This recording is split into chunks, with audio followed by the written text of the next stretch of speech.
welcome to Five Corners Podcast. Today with me, we have some very special guests, Yasmin, Christine, and Manjot. So please, without any further ado, let's get started with our first guest, Manjot. And today, we're talking about the meaning of the Matrix and the Aldous Huxley book, Brave New World. Take it away.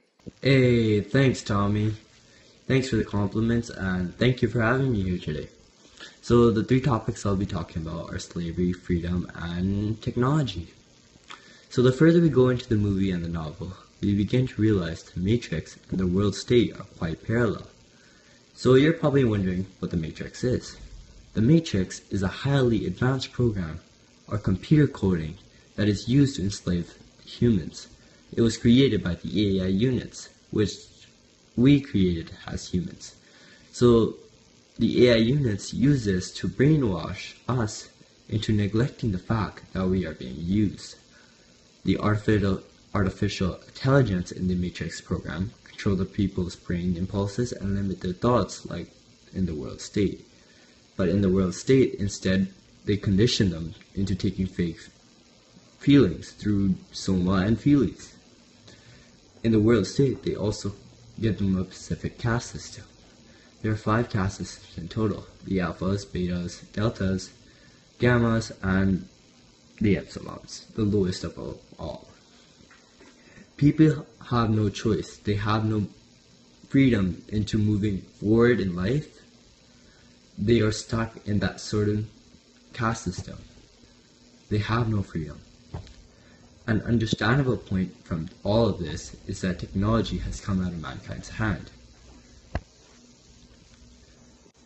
And now the evolving race, which is us, is being used like a bunch of disposable batteries, born through machines and never experiencing what the true meaning of life is. Life is supposed to be natural, unlike being born like clones.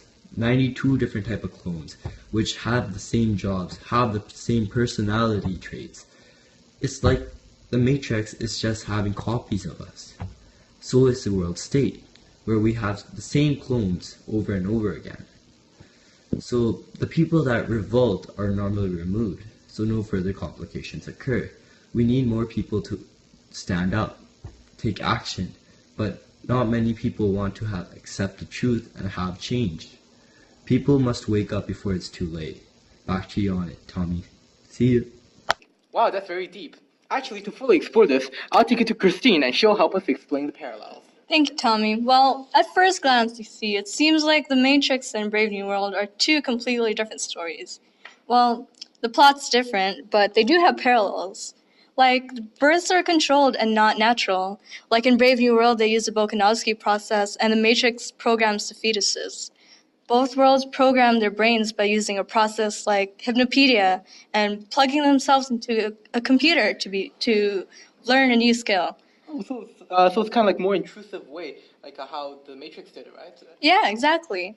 And, both worlds try to create a perfect, picture of what our world is because they want to get rid of pain and suffering. So like a utopia, as per se. Exactly. But, the agents did trials to create the perfect world, but, the human brain rejected it. And they tried to escape reality by using Soma and the Matrix. Being different from everyone else makes everyone your enemy because they don't think like you do. Oh, I think what you mean. I remember in the part of the film where after Neo escaped from the pods, he was treated as an enemy of the state, or as whatever you can call a state then. He was hunted down by the agents because he escaped. Yeah, exactly. And it's just like when John, he's an outcast because he's not exactly like everyone else, and he came from a completely different world. So he saw everyone as kind of an enemy because they're completely different. Huh. So I remember in part of the story in The Matrix, there was a place I think called Zion. Yeah. Yeah, so I guess the Zion could be it's kind of like the reservation in Brave New World. Mm-hmm. Okay. Yeah. And like John, Neo is a Christ figure, and in Greek his name means new, which could mean he is the new Christ. Neo could be like the second coming of Christ, and well, he succeeded, but John failed. So they're different in their paths, but the idea is there. Yeah, exactly. Oh, actually, speaking of Christ figures, I know somebody who's an expert in that. Actually, I'm just going to quickly call my friend Abdul, and he'll chime us in on his thoughts. Hello there, Abdul. Thanks for joining us. Please, could you tell us more about the Christ figure? Just like in the novel Brave New World, the Christ figure is a vital character of the story. The similarities between Jesus and Neo are striking. Even the name Neo Anderson means the new Son of Man, which is one of the titles of Jesus. Furthermore, the fact that both Neo and Jesus had 12 main friends or disciples, one of which ended up being betrayers, is no mere coincidence. Cypher, like Judas, chose worldly desires and was so hedonistic that he betrayed the chosen one. Similarly, like Jesus, Neo was foretold by prophecies. Neo was to be the chosen one, the savior or messiah, who would challenge the status quo and help the few people who realized the truth. As narrated in the biblical narrative, Neo, like Jesus, was to be sacrificed. Neo sacrifices himself for the sake of his friends, or for those who believe him, so that they shall be free. Although it seems that Neo is dead after getting shot, he comes back to life after 72 seconds, which can equate to 3 days, which shows similarities to the resurrection stories in the Bible. The way that Neo triumphs over his enemies, in a sense, is something that Neo shares with Jesus. Thank you very much, Abdul, for your insights on the Christ figure. Actually, speaking of Christ, there's actually a connection to something else, and that would be the Greeks. To be more precise, Plato. And actually, to talk more about that, here we have Yasmin to talk detail about the Plato's caves. Actually, Abdul's analysis on the Christ figure was quite spot on.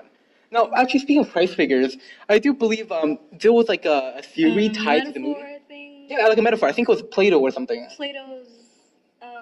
What's that called? It's called Plato's Allegory of the Cave. Oh wow! Can you explain that further? Yeah, so in this allegory, there are prisoners chained in a cave facing the wall, and behind them there is a burning fire.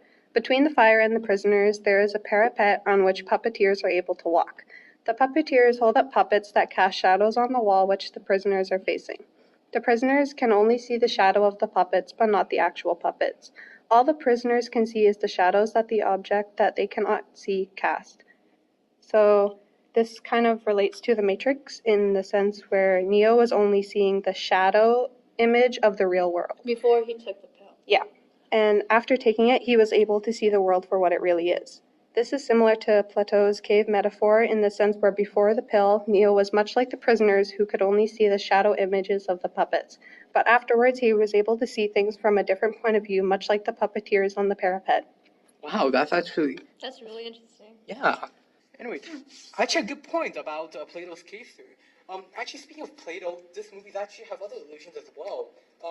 Actually, this movie itself is chock full of illusions, mostly from biblical stories, kind of like Trinity, as in the person and the trio, the Holy Father, Son, and the Spirit. And I believe it also talks about Zion, which is the kingdom of God.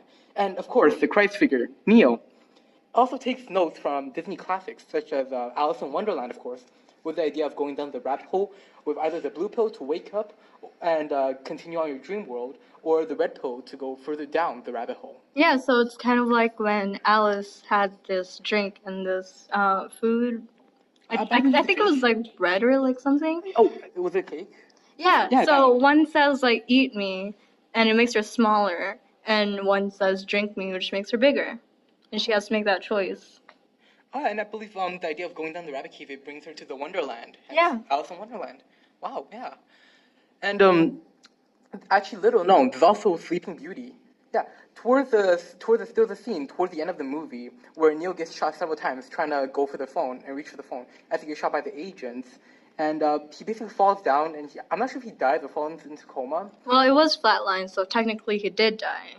True, he did die, but only then for Trinity to realize that she actually loves him, which is actually like a classic cliche Disney twist, and kind of like how the Oracle's prophecy tells true as she kisses Neo and he wakes up. So it's kind of like a gender swapped dystopian future cyberpunk Disney. Yeah, Cute. so it's like Neo is Sleeping Beauty, right? And then the prince is Trinity, and True Love's Kiss made him, wake up again, made him alive. True love. But let's wrap around to the main focus of the story. Neo. Ever since the name came up, it felt very interesting because why Neo? I did a little digging around and I found that the story is actually deeply connected with Greek mythology. Between Neo is a Greek word for new. Like Chris said, the directors could very well mean that the Neo, as in the new Christ figure, as his story very well reflects the Christ figure, even down to saving Zion, which in the biblical story, I believe Christ saves a group of people. I'm not quite sure, I didn't really brush up on that. But I know in the movie, he saves Zion, which is like a sanctuary for the survivors. Or Zion, it could also mean, in Christianity, is like a place where the righteous go after the destruction of the world, which did actually happen in the Matrix. I believe there was a war with the machines. So after the destruction of the world, they were enslaved by the machines, saved by the Oracle, and some of them were brought to Zion, a sanctuary. And it goes further than that. Morpheus, who was the person to wake Neo up from the Matrix, is named actually the name of a Greek god. And to be more precise, a god of dreams. Which I find very interesting. Like a god, and then he and the legendary Trinity seek and woke Neo up. Coincidentally, he also pilots in Nebuchadnezzar, in the namesake of an ancient king who went mad after he didn't heed his dreams. Wow. That is a lot of illusions. Yeah, I think a lot of the writers are actually really smart on that. They take a lot of like allusions from classical stories that most of us just gone over if we just watch it the first time. Actually, to be honest, this is my second time watching the movie so far. Yeah, so, I think the first time you watch it, you don't really catch the illusions, but as soon as you watch it the second time and look into it more, then you can actually see the connections between the two. Yeah, and in a way, it's kind of like a spoiler because, like, if you know some of the story, it can actually tell you the future. Kind of like in the beginning, where he actually reveals his name was Neo, Neo as in the new Christ figure, which also connects to Aldous Huxley. Like John, I believe John was also, I believe, the prophet or one of the disciples in the Bible. Yeah, I think he was one. Yeah, so both of them are like very religious figures with religious names, although for different, from different parts of the story, of course. But anyway, that will be all for today. Thank you all for joining us, and this has been 5 Corners, because 5 is always better than 4. See you next time.